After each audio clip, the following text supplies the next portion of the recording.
رسول اللہ صلی اللہ علیہ وسلم نے فرمایا، قیامت کے دن تم لوگ ننگے پاؤں، ننگے بدن اور بغیر ختنہ کے اٹھائے جاؤ گے۔ پھر آپ نے اس آیت کی تلاوت کی، جس طرح ہم نے انہیں پہلی مرتبہ پیدا کیا تھا اسی طرح ہم دوبارہ لوٹائیں گے، ہماری جانب سے وعدہ ہے اور بے شک ہم اسے کرنے والے ہیں۔ پھر پہلے حضرت ابراہیم علیہ السلام کو کپڑا پہنایا جائے گا، پھر میرے اصحاب کو دائیں جنت کی طرف لے جایا جائے گا، لیکن کچھ کو بائیں جہنم کی طرف لے جایا جائے گا۔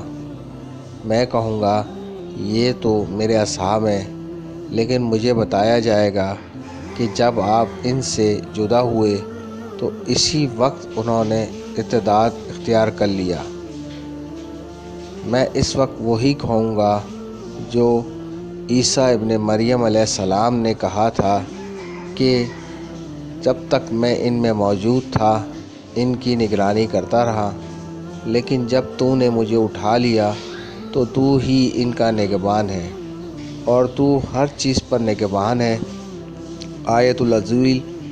الحکیم تک محمد بن یوسف نے بیان کیا کہ ابو عبداللہ سے روایت ہے، اور ان سے قبیصہ نے بیان کیا کہ یہ وہ مرتدین ہیں جنہوں نے حضرت ابو بکر رضی اللہ عنہ کے عہد